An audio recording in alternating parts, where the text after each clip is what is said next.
Buying clubs. What are they? How do they work? And who are they right for? That's what this one's about. Coming up. Welcome to Grass-Fed Life. I'm your host, Diego. D-I-E-G-O. Today's episode is all about buying clubs. Buying clubs are a unique way to sell farm product. Basically, you find a group of people who are really interested in what you're doing.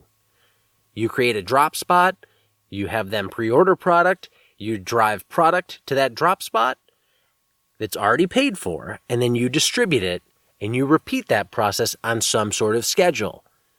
This is the type of market stream that farmer Charles Mayfield has really built his farm on. Charles is a big proponent of buying clubs, and buying clubs have worked really well for him.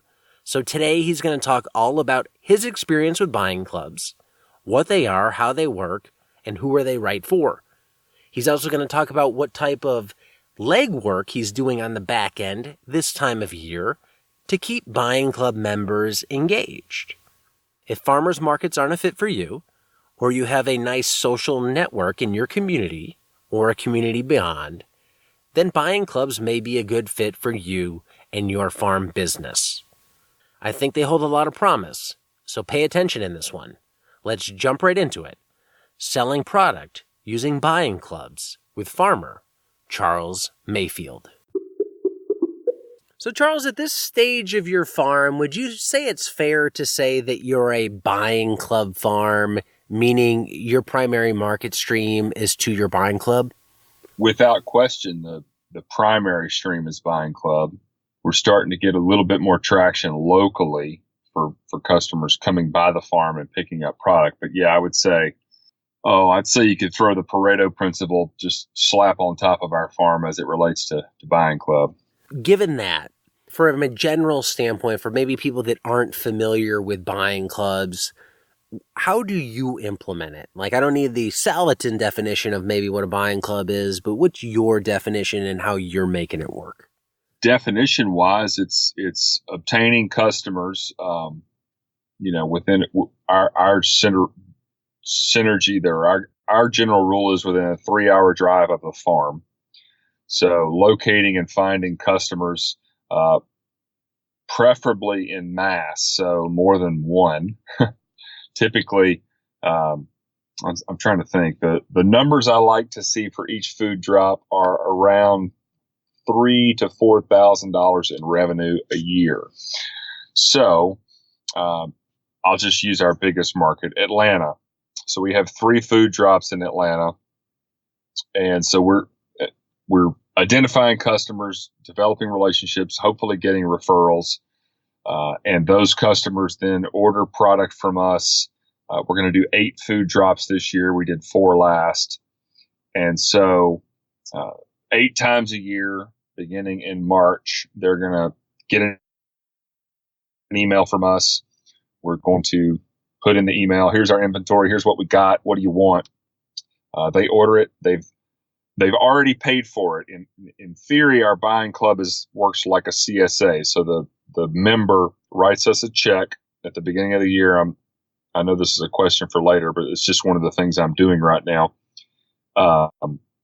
Collecting money. But they've written us a check, and they've more or less funded their purchases for the year.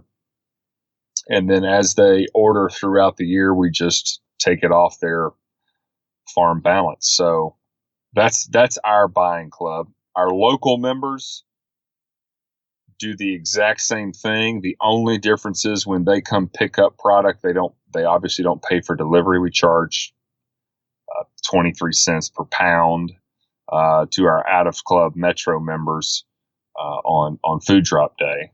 But that's the only difference, is they're coming and getting it whenever they want versus the scheduled drop. That gives some people some perspective into what a buying club is, because I think it's an under talked about method of doing sales. I mean, it's not something Darby does. I mean, maybe his bulk sales are somewhat of a buying club, but he doesn't run a buying club per se. And for you, it's worked out really well. If somebody's hearing this is the time of year when maybe they want to think about starting up a buying club. How do you identify people that you would approach to be in the buying club? How do you find the initial club members? My reality was our initial club members were a lot of friends that knew we were getting into farming and were interested and wanted to be supportive. To someone just jumping in, obviously leverage your friends and current relationships. This gets into sort of who you are and how far from the big city are you. But I would say if you're looking for places as a starting point, let's say you're already farming and now we're trying to grow and this seems like a viable option.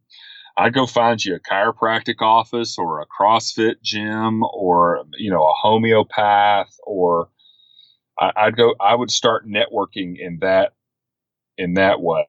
And just, sort of bring some samples, bring some marketing material if you have it, or just go talk to somebody. What worked well for me last year was coming and doing a couple of talks. So I think we've covered this in a previous podcast, but I had a friend of mine that did a corporate, wellness day and had me come in and spend, a couple hours talking about the farm and sort of regenerative practices and all that. And that ultimately led to 2 customers, right? Which may turn into 4 customers, and, it keeps growing from there. But yeah, I would say your best bet in a metro area would be to find, a chiropractic office, CrossFit gym, a church. I mean, look up your local Weston A. Price chapter, hop on Facebook, or Facebook's probably the best place to start, and find your whappers, the Weston A. Pricers, find trying to think of some, you may be able to speak to this. The GAPS diet, Autoimmune, there's a dadgum group for everything on Facebook. So if you could find an autoimmune protocol, group in the metro area you want, maybe you put a couple of ticklers out on there. That's where I would start. For you interacting with your members, what have you found has been the right mix? Story's obviously a big part of it. You mentioned that they're friends or they're sympathizers to a cause. Is it then convenience? Is it price? Is it variety? What is the selling point really to the customer once you go beyond the story? Well, I would say first and foremost, it's taste. Again, once we get past the heartstring story of supporting local farming, the taste and texture of Pasture, especially pork and chicken and turkey, as it relates to what you get in a store. Beef's a little closer to, all cows get grass for 16 months of their life. Anyway, but yeah, it's the taste, flavor. One of the things I'm going to do a better job of this year, I did it a couple times last year and it worked really well. And I just, you get too busy, but, is monthly recipes, like plant the seed in your customer's head. So, and this gets into the question you asked, like what's really the next rung up the ladder past, we want to support you. You got to give them ideas. You got to educate them on, well, this is the most delicious pork butt ever. Here's how I cook it. You gotta nurture them along this culinary path as well. So, but yeah, taste and flavor is where it's at for sure. I mean, that most of us know that. It's just they don't know until they taste the difference. There you have it, Farmer Charles Mayfield on buying clubs. If you want to follow along with everything that Charles is doing, be sure to check him out at the link below in the show notes for this episode. And if you want to hear the rest of this episode, because this was a cut episode, meaning it's an insider exclusive episode, then you have to access the rest of this episode via your Grass-Fed Life Insider account. These episodes, along with Q&A type episodes, along with video and master classes, are just some of the resources that you get access to for just $5 a month by becoming a Grass-Fed Life Insider. Think of the Grass-Fed Life Insider as community-supported learning. You pay up front and you get content delivered you on the back end. It's content that's available 24/7, and you get access to that content as long as you remain an insider. You can learn more about becoming a Grass-Fed Life Insider at grassfedlife.co/insider. I hope you enjoyed the snippet of this one, and I hope you enjoy the full episode as an insider. Thanks in advance for any support. And until next time, be nice, be thankful, and do the work.